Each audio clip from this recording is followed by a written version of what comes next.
Fala galera, estamos de volta com o nosso podcast Diálogos sobre a Vida Tranquila. E ontem eu estava conversando com o Eliton e a gente estava imaginando qual seria um bom tema para a gente voltar com esse nosso podcast. E ele veio com uma ideia de como muitas vezes algumas pessoas não têm um talento natural, na verdade, elas têm mais fraquezas do que as outras pessoas. Porém, elas focam naquela força que ela tem, e através dessa força, ela consegue superar as fraquezas e se tornar uma pessoa bem-sucedida nas suas áreas. Então, hoje eu tô aqui com ele, como sempre, Eliton Júnior, psicanalista.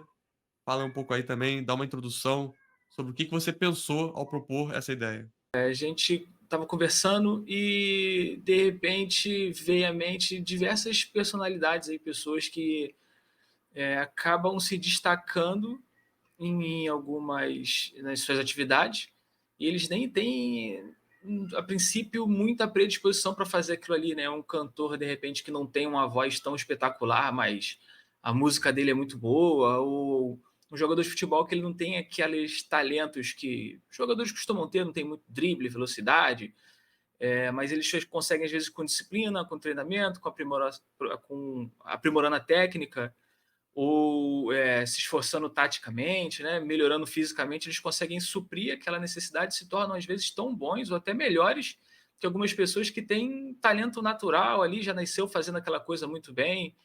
E nós admiramos muitas pessoas assim, né, que a princípio, se a gente for Exatamente. avaliar ponto a ponto, de repente aquela pessoa não poderia ser um cantor, não poderia ser um ator, mas ele nos emociona e chama a nossa atenção, cativa quem o assiste da mesma forma, né? Às vezes mais do que alguém que teoricamente teria tudo aquilo que pessoas chamam de dom ou de talento para É, exercer é mais natural, determinada digamos coisa. assim, né?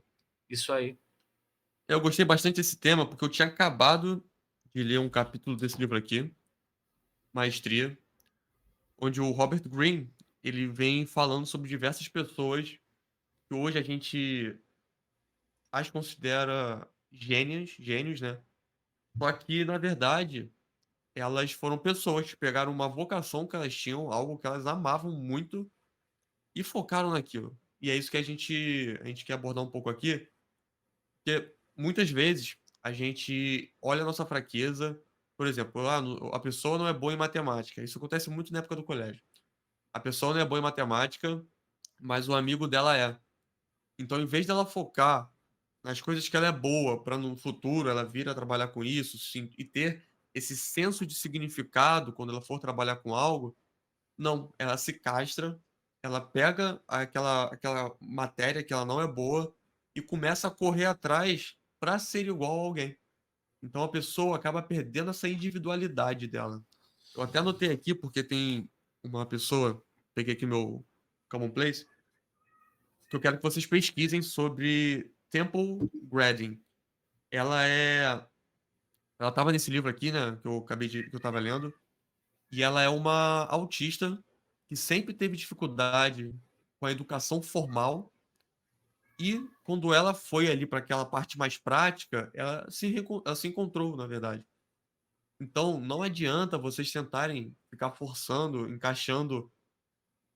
se encaixando num local errado, só para você parecer com outra pessoa.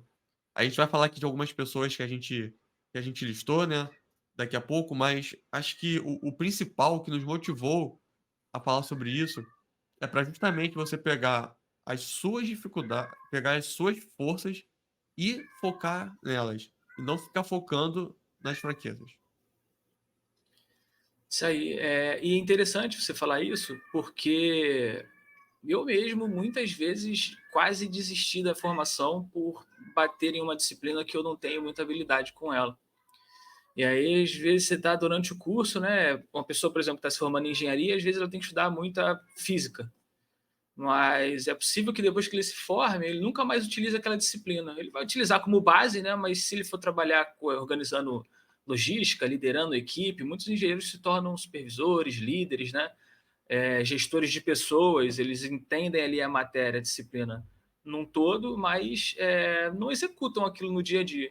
Imagina se essa pessoa parasse ali na primeira vez que ela tivesse contato com um laboratório de química para fazer algo ali manual com o qual não tem muita aptidão e abandonar o curso no começo, sendo que o curso aborda ali diversas áreas diferentes e a pessoa focou só naquela que eu não consigo. Eu jamais vou ser um engenheiro porque eu não consigo aprender química ou física, que vão ter nos primeiros 4 períodos, 3, depois ele não vai ver mais aquela disciplina. Eu acho que em todas as áreas tem um pouco isso aí, né? Para quem está estudando filosofia, que quer ser um pouco mais técnico da parte filosófica mesmo, vai ter que passar pelas disciplinas de pedagogia, de prática de preenchimento de diário de turmas, vai ter que aprender a dar aula, vai ter que aprender a lecionar. Mas aquilo é só uma parcela do curso, ele não é o caminho final, não é o todo, não é o que a pessoa vai exercer. Mas muitas vezes nós focamos muito mais nas dificuldades, né? Ou então, até nas coisas mais simples, né? Eu vou passear, vou ter que ir na praia. Poxa, mas só de ir na praia eu vou ter que pegar aquele caminho longo, vou ter que ficar um tempão no carro. Ou quem vai de transporte público vai ter que ficar um tempão no transporte, vou ter que pegar um trem às vezes. Ah, beleza, na ida é tranquilo, mas na volta eu vou estar cansado, vou estar cheio de sal na roupa, com areia. E a pessoa deixa de ir na praia. Por quê? Porque ela focou justamente na dificuldade ou na fraqueza, na incapacidade que ela tem de se locomover e esqueceu toda a experiência legal que ela teria, talvez, se fosse, né, se proporcionar aquele momento de lazer ali na praia, naquele dia. Exatamente. E esse foco, ele acaba sendo muito prejudicial para a pessoa, justamente porque quando a gente começa a enfrentar essas dificuldades na vida, essas adversidades, quando ela não tem esse senso de propósito maior, que é normalmente vinculado a algo que ela gosta, ela acaba desistindo. Então vamos supor, como você falou, para você se formar em filosofia, você vai ter algumas matérias que você gosta, outras que não gosta. Só que se você gosta tanto daquelas que você gosta e foca nelas, você não vai desistir por conta das piores. Então, se você enxerga um significado maior em algo, você não vai desistir por conta dessas coisas menores. Então é muito importante as pessoas sempre manterem isso na mente. É, e eu acho que elas precisam sentar, e até agora a gente entrando aqui talvez um pouco mais na parte prática, o que, que as pessoas devem fazer, eu acho que elas precisam tentar se reconectar com aquela pessoa, aquele eu verdadeiro dela. Porque muitos de nós estamos em empregos que não nos preenchem significativamente. Então, é muito importante a pessoa se perguntar se ela vai querer desperdiçar a vida toda dela dentro de um emprego assim, para chegar no final da vida como Ivan Ilitch do Tolstói. Ele chega no final da vida e ele vê que ele viveu por trabalhar. Um trabalho que ele não achava significativo, ficou longe da família, e no final da vida dele, doente, ele acabou ficando mais sozinho, né? Porque realmente ele não construiu esses laços que eram importantes durante a vida dele. Então é muito importante você sentar, tentar se reconectar com aquelas coisas que você enxerga significado. Você realmente tem vontade de fazer, para que quando chega no final da sua vida, você olhe para trás e fale: beleza, essa foi uma vida bem vivida. E o dia que eu morrer, eu tô pronto porque eu vivi o que eu tinha que viver. Eu não vivi para os outros. Eu também, lendo nesse livro, ele fala bastante sobre quando os nossos pais, nossos amigos, eles sempre vêm com aquela dica quente. Ah, faz o concurso tal, É, faz, vai para a empresa tal, estuda isso, estuda aquilo. E essas pessoas fazem isso, falam isso pelo nosso próprio bem. Elas não querem o nosso mal.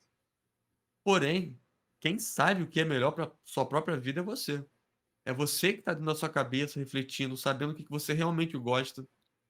Não é claro, né? É o que eu falo, é o que eu costumo falar com o pessoal do Instagram. Não é para você abandonar, entrar na sala do seu chefe, falar, vou embora, não quero mais. A gente tem até um amigo que fez isso, né? Que chutou o balde e falou, ah, não gosto verdade. mais disso aqui não, vou, que me manda embora. Não é para É, ser assim, dá para você fazer uma transição mais leve, para você chegar e começar a estruturar para você ir para um lugar onde as suas forças são aumentadas e não as suas fraquezas. Não você ficar correndo atrás para preencher esses vazios, porque outras pessoas querem, porque o seu emprego que você não gosta quer. O Clube da Luta fala bastante isso, né? A gente trabalha para comprar coisa que a gente não gosta, para impressionar pessoas que a gente não gosta. Então, muitas vezes a gente tem emprego para impressionar pessoas que você às vezes não tá nem aí. Você tem que viver primeiro para si mesmo e depois para as outras pessoas. A gente nunca pode esquecer a parte da natureza humana para os estoicos. A gente tem a capacidade de ser racional e de viver em sociedade. É óbvio que as nossas ações, através das virtudes, precisam buscar o bem comum. E no caso, as pessoas que estão perto da gente e que realmente nos amam. Só que primeiro você tem que pensar em você. Você tem que pensar nas suas ações e elas têm que ser significativas para você. Não deixando de viver em prol de outras pessoas. E você, qual seria a sua dica maior para a pessoa conseguir parar de ficar focando nas suas fraquezas? Então, aí que tá. Muitas vezes as pessoas começam a focar nas fraquezas mais do que nas virtudes por uma série de razões, né? Por uma série de motivos. Muitas vezes a pessoa é muito autocrítica, então, dependendo de como aquela pessoa cresceu, onde o ambiente em que ela foi criada, às vezes se você tem um irmão ou um primo que vive perto de você, que consegue fazer coisas que as pessoas admiram muito, muito bem. Você fica o tempo inteiro sob comparação, às vezes até o seu pai ou sua mãe faz algo que você gostaria de fazer tão bem quanto eles não consegue. E aí você fica já desde muito pequeno vendo aquele padrão inatingível ali de nível de eficiência, de entrega, de realizações, você não consegue fazer aquilo ali. Aí você começa a ver aquilo ali bonito, você admira aquela pessoa e você confunde, achando que você talvez gostaria de fazer a mesma coisa que aquela pessoa, tão bem quanto, e aí aquela comparação começa a te deixar cada vez mais inseguro. E aí você talvez não observe tantas coisas legais que você faz ali no seu dia a dia, coisas que você realmente ama fazer, para ficar se comparando com o que o outro consegue fazer tão bem.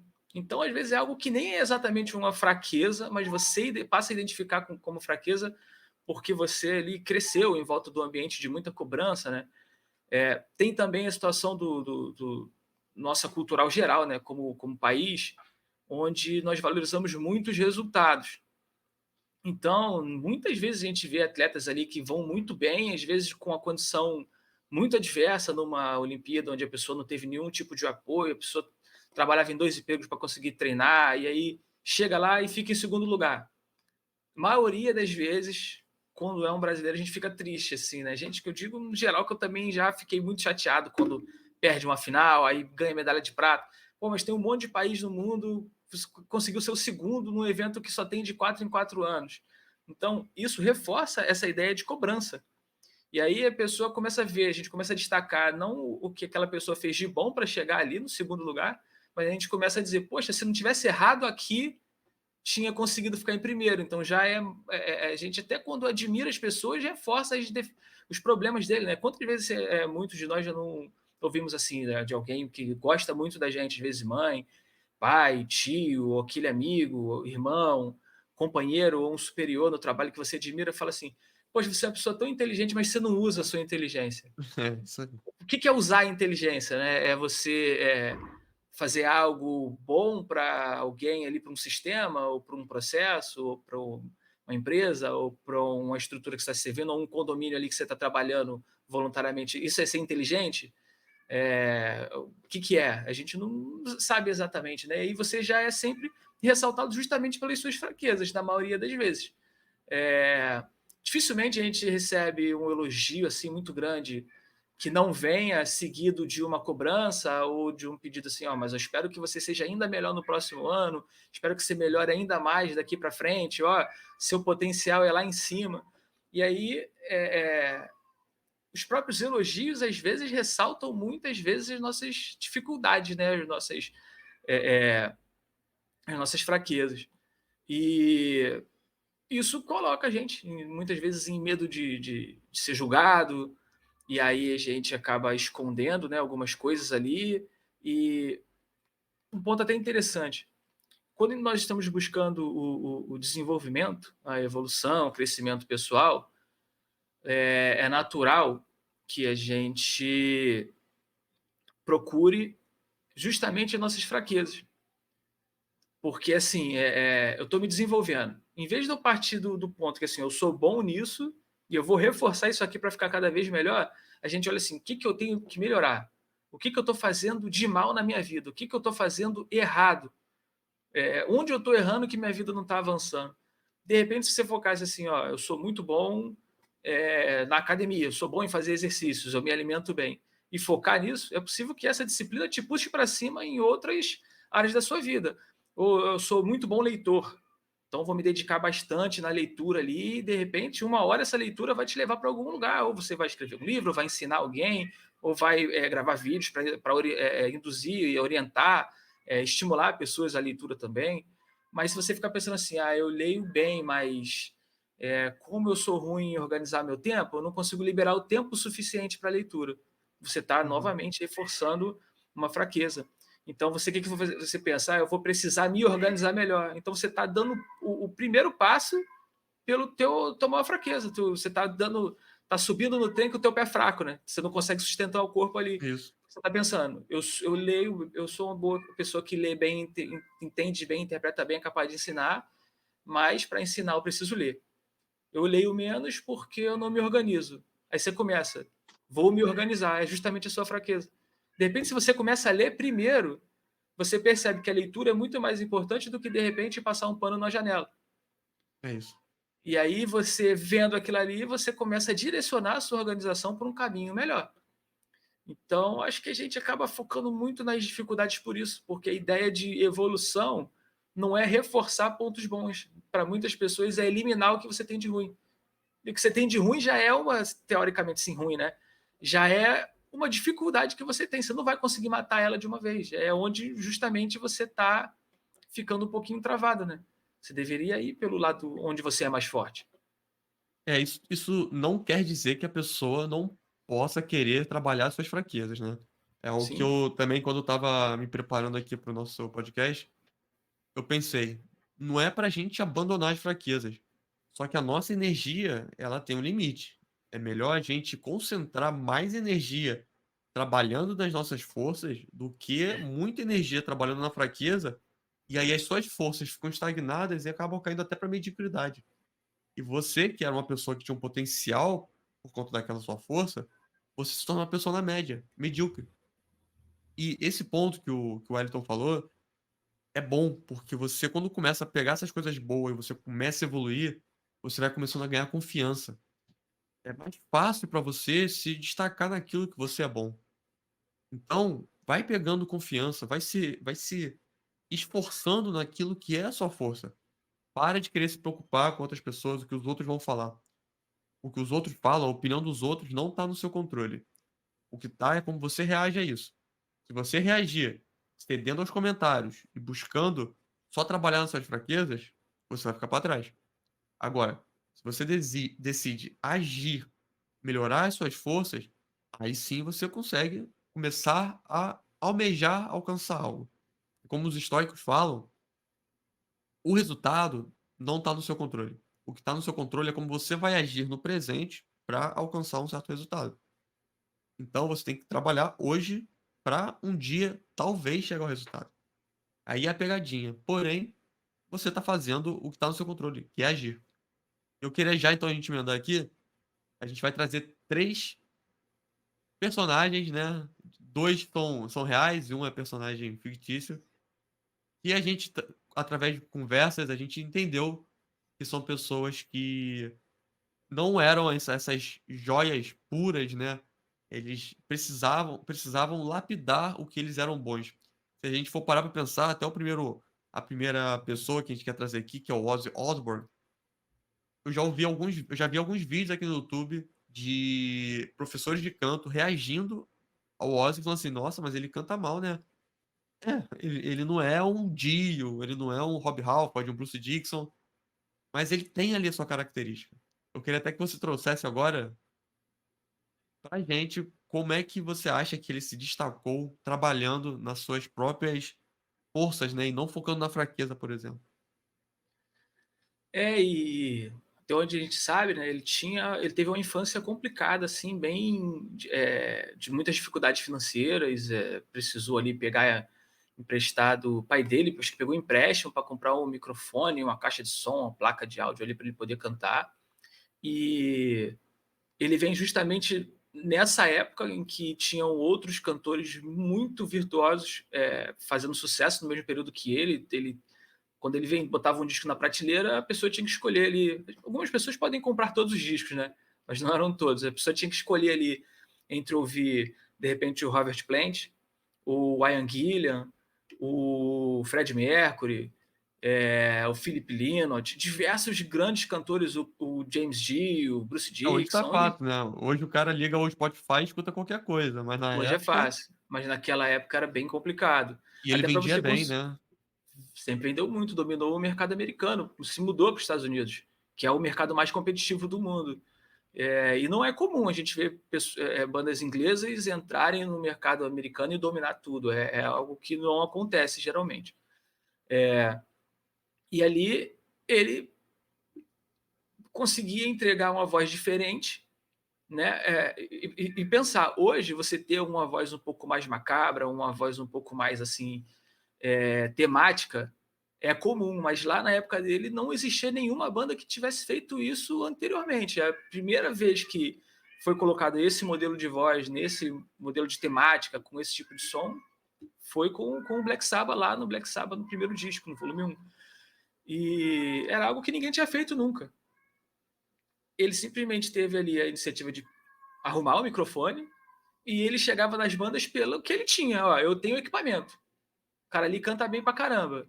Legal, ele tem uma voz bacana, mas ele não tem microfone, ele não tem caixa de som. Você vai ligar a guitarra onde? Ele não tem placa. Eu tenho microfone. Vamos embora começar a banda? Aí, pessoal, vamos. E aí, assim, ele conseguiu atrair os outros músicos lá que ajudaram a compor o Black Sabbath. Eram mais técnicos do que ele, né? E conseguiu entrar. Então, como ele levantou esse investimento ali, essas coisas, ele pediu dinheiro lá ao pai dele para comprar os equipamentos, ele chegou com isso. Eu posso fazer acontecer agora. E coragem, né? E chegou lá. E, no fim, hoje é uma das vozes mais marcantes da história da música. Dificilmente alguém vive no mundo sem alguma vez ter ouvido falar ou visto a imagem dele. E é de um público extremamente nichado, que não é algo que Exatamente. toca na rádio todo dia, que não está passando na TV todo dia, mas aconteceu uma coisa com ele, todo mundo sabe. Chega a passar nos jornais aqui no Brasil, no Jornal Nacional, Uhum. internado, melhorou, lançou disco, não lançou. Então, ele ultrapassou todas as barreiras e num período em que não existia mercado porque ele estava fazendo. Ele foi o primeiro a fazer aquilo ali. Não existiam as bandas ali temáticas, teatrais, com um som um pouco mais pesado, que pedisse uma voz um pouco mais ali macabra, né, mais sinistra. Uhum. Não existia Mais, isso. mais teatral, né? Eu acho que o Ozzy ele trabalhou muito essa parte teatral, tanto que Isso aí. teve a questão do morcego lá. Então, assim, ele pegou essas forças mesmo dele, em vez de falar assim, sei lá, vou focar numa aula de canto. Ele talvez pudesse ou não pudesse por questões financeiras, mas ele decidiu focar nessas forças dele e se tornou um dos maiores nomes do heavy metal também. E ele também sempre procurou se cercar das melhores companhias possíveis para Isso é executar os projetos incontestável. dele. Né? Ele nunca teve num disco com músicos ruins ou medíocres ou fracos. Ele sempre dedicava o máximo a ter a melhor banda possível junto com ele. Então ele tocou com os maiores nomes ali do gênero dele, né? O Tony Iommi, o Gizzy Butler, o Zakk Wylde, o Randy Rhoads, Randy Chad Rhoads, né? Smith. Então ele sempre teve o Turilho, sempre tocou com os maiores músicos disponíveis, Jeff Beck, todo mundo. Ele sempre estava cercado de pessoas que pudessem, num Agregar todo, mais a ele, né? agregar, fazer com que ele pudesse se destacar mais ali no trabalho dele em geral, puxasse o trabalho dele para cima. Show de bola, isso aí. Então vamos pro segundo, que é um outro também que a gente estava conversando ontem sobre isso, que é o Puyol, que não era um primor técnico, nunca seria um Maldini, um É, Baresta, um Baresi, no caso, um Nesta, mas foi um dos maiores também de todos os tempos. Ele era mais duro, digamos assim, né? Não era técnico, não era aquele zagueiro que a gente olhava e tinha classe jogando, como alguns italianos foram, como nós temos hoje o Thiago Silva, o Van Dijk. Ele não era nessa prateleira, mas ele ganhou diversos campeonatos. Ele foi um grande líder, isso é outra força dele. Ele era muito físico, então não adiantava ele ficar tentando querer ganhar na parte técnica de um atacante, que era muito mais técnico do que ele, ia passar com uma certa facilidade. Mas eu acho que a maior parte era a liderança. Tem vídeos aí no YouTube dele pegando o próprio jogador pelo colarinho e dando um agito nele para ver se ele acordava. E ele se manteve capitão do Barcelona, capitão da Espanha. Eu não lembro agora, mas eu acho que ele foi campeão em 2010 pela Espanha. Ele deve ter sido. Não sei se o capitão foi ele ou o Cacilhas, mas ele era um dos capitães ali na época. E não era um primor técnico. Não foi um cara que focou nas suas fraquezas também. Foi um cara que focou nas suas forças, para se destacar também na sua profissão. Isso aí, e o curioso que assim como no caso do Ozzy, o Puyol ele apareceu num período em que tinham muitas pessoas que executavam o que ele tinha que fazer com muita classe. Então ele veio na mesma geração ali do Baresi, do Nesta, do Maldini, do início do Cannavaro, de jogadores muito técnicos, que as pessoas ficavam impressionadas de ver um defensor jogando. Né? Laterais muito habilidosos, muito explosivos ali, o Cafu, o Roberto Carlos, o próprio Zambrota, o Pessotto, o Thuram, muita gente boa, o Maxis, muita gente boa jogando, fazendo a mesma coisa que ele fazia, né? Desses aí, talvez ele, se fosse escolher para montar o time, poucas pessoas lembrariam dele. Gamarra dessa época também. E assim, é curioso que enquanto ele jogou na seleção espanhola, o Sérgio Ramos foi lateral direito. Não jogou, Exatamente, não exatamente. jogou, só jogou de zagueiro na seleção depois que o Puyol parou. E é isso, na liderança, no exemplo, ele sempre. Eu já vi situações em que ele foi agredido em campo, tomou um tapa no rosto, o Ronaldinho correu para defendê-lo, o Pra pessoal, brigar com outro cara, eu lembro. e ele parou, o Ronaldinho falou: não, deixa isso para lá. Ele deu o tapa no rosto, o juiz vai dar o cartão para ele, a gente não vai entrar em briga, a gente vai voltar.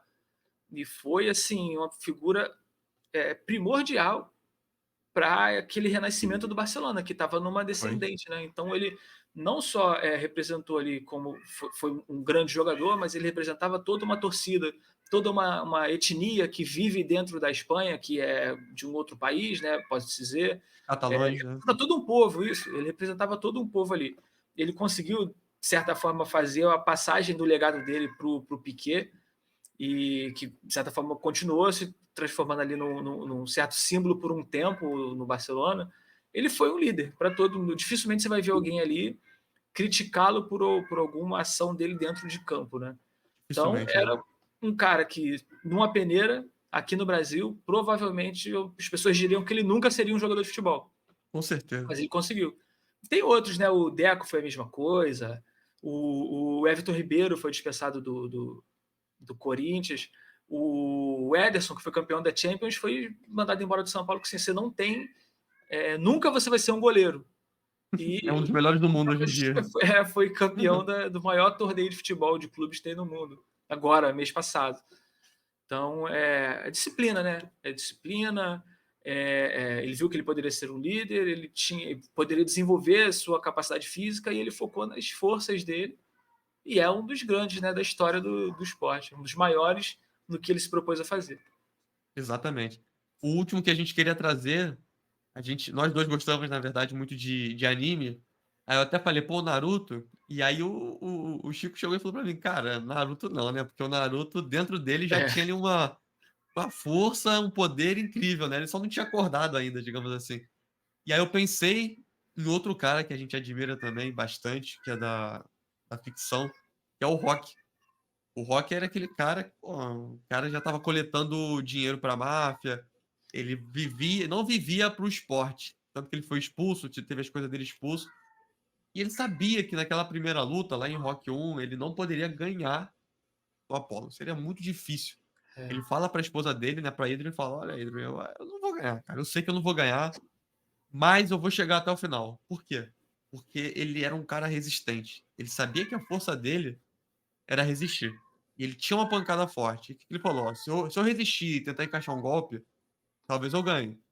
Mas eu vou chegar até o último round, porque nunca ninguém chegou até o último round com o Apollo. E ele começa a focar nisso, ele volta a treinar, se disciplinar. E ele consegue chegar até o último round. No finalzinho, ele dá uma porrada, acho que o Apollo cai. Ele perde a luta no final por pontos, mas ele conseguiu fortalecer aquilo que ele tinha E a gente vai vendo isso também nos outros filmes, como ele vai trabalhando, melhorando o que ele é muito bom. Ele não esquece as fraquezas dele. A gente não deve esquecer nossas fraquezas, só que nosso foco de energia, aí é um chutômetro, claro. Eu botaria 80% da minha energia nas minhas fortalezas, nas minhas forças, e 20 nas fraquezas, para eu compensar algumas coisas ali que são necessárias serem melhoradas. Só que o Rock também é outro cara que a gente já fez, já gravou lá atrás Já. no Instagram sobre isso, a gente lançou uns vídeos na época que os dois eram, nós dois éramos travados, né, para mostrar como É, a gente, verdade. Foi a primeira vez a que a gente gente, abriu a câmera.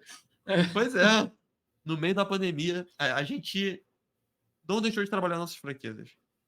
Eu quando entrei na empresa que a gente está hoje, eu não me expressava bem. Eu melhorei muito. Hoje eu faço apresentações em inglês para diretores globais. O Wellington também melhorou bastante. Quando a gente veio para a internet, foi como começar tudo do zero. Aquele nervosismo de botar o rosto aqui à tapa para pessoas criticarem. Só que a gente foi caminhando e a gente evoluiu bastante.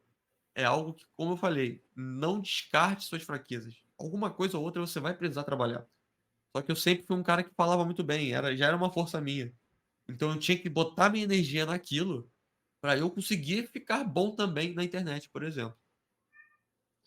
Você falou do Naruto aí, depois você falou do Rock, o Rock Lee poderia entrar nisso aí. Pô, O perfeito, Guy perfeito. são personagens assim que são mais marcados ali por tentar focar nas forças dele, né? Porque O dentro Rock Lee, se eu não me engano, não tem ninjutsu, né? Ele não sabe fazer as paradinhas lá. é Só igual que o Guy é, com muito fraco, é ridículo. A nota uhum. em ninjutsu é tão ruim que ele nunca utiliza. E aí, Exatamente. Só que eles focaram no forte dele, né? Que é a parte isso, física. É isso, perfeito. a dedicação, o treinamento e cair pra pancadaria, E quer ir que pra é o porrada. que Igual o Luiz Fabiano, né? é, ajudar na briga. Mas são figuras interessantes, né? Que, de certa forma, a gente acaba, nas conversas no dia a dia, entrando nessas. Começa fazendo uma piada, brincando ali, falando de um anime e acaba entrando em assuntos mais profundos. Muitas dessas conversas aí a gente teve lá e foram ficando esquecidas, agora a gente está gravando aqui. É Lá isso no aí. futuro eu vou dar uma revisitada em alguns desses vídeos aqui para ver como a gente pensava, ver o que a gente mudou, ver o que As besteiras que a gente falou. é, ver as fraquezas que a gente conseguiu superar, deixar para trás, as forças que a gente conseguiu aumentar.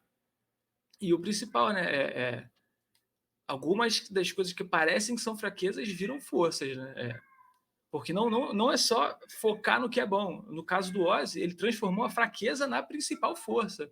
Vai para além de você assim, só focar no que você é bom, que no caso dele, juntar boas bandas, ter o equipamento, chegar, conversar, ter a coragem.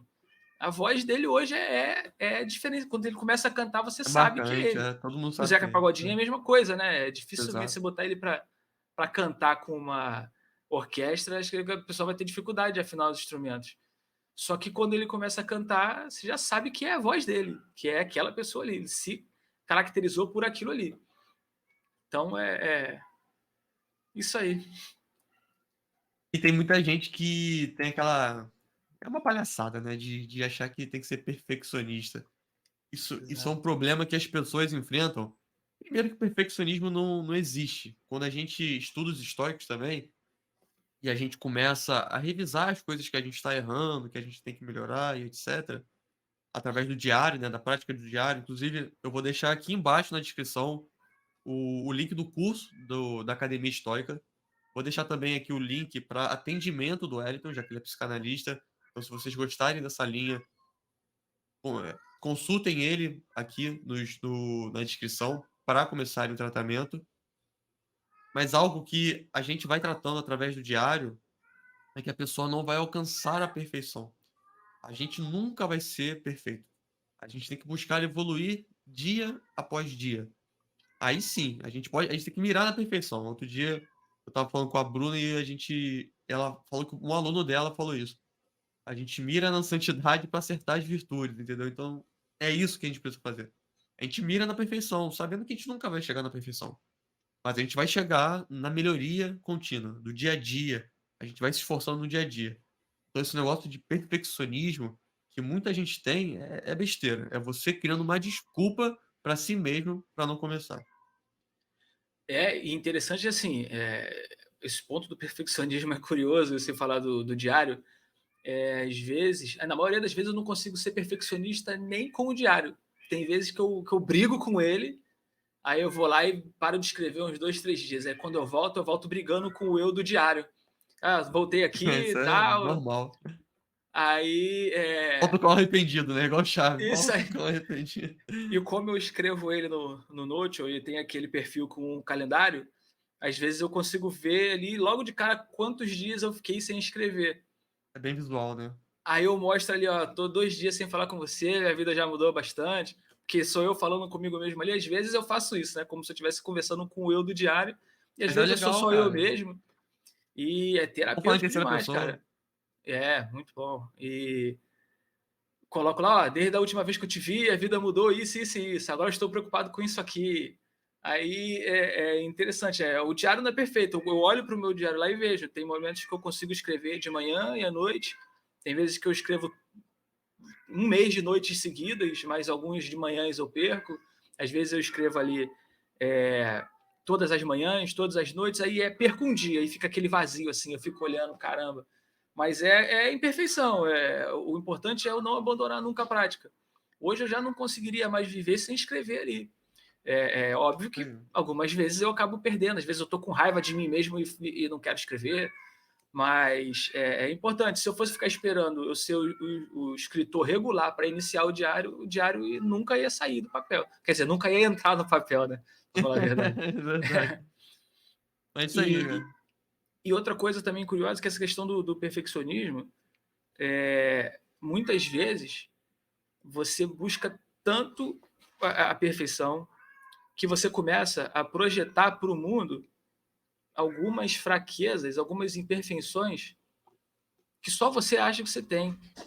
E o mundo inteiro, ninguém percebeu isso. Vamos supor, hoje a minha roupa tá feia para ir em tal lugar. Você saiu, você foi, voltou, ninguém olhou para tua roupa, ninguém se importou com isso.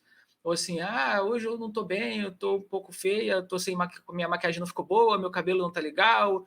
Ou então, você ficou muito tempo sem visitar, às vezes sua família lá no interior, ou sua família é de uma religião.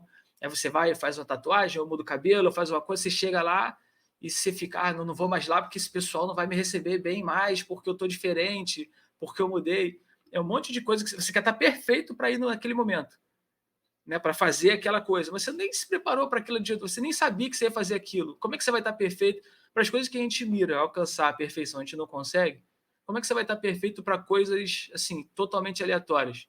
Amanhã eu vou num restaurante, mas eu não estou com a roupa perfeita. Você decidiu que foi o que vai no restaurante ontem. Como é que você vai estar perfeito para essa ocasião? E você começa a pegar um monte de coisa que só é fraqueza ali na sua cabeça, e às vezes só é fraqueza por um momento. 2 dias depois você vai achar que aquilo não é fraqueza mais.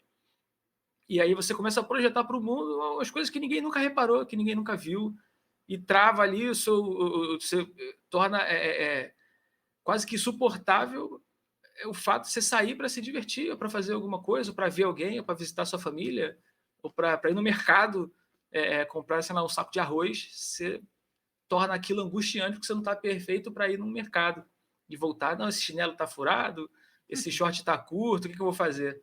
É um monte de imperfeição, de falha que só existe na sua cabeça, tem ninguém ligando para isso. É o que Sêneca fala, né? Nós sofremos mais na imaginação do que na Exato. realidade. Por isso a gente então fecha mais esse episódio. Tudo dando certo, a gente não é perfeito. A gente vai procurar voltar a fazer com regularidade. Se tudo der certo, uma vez por semana a gente vai estar aqui no canal. Então já deixa o like aqui embaixo. Me siga nas redes sociais, o Wellington também. Eu vou deixar tudo aqui certinho na descrição. E eu vejo vocês no próximo vídeo. Valeu, pessoal. Até a próxima.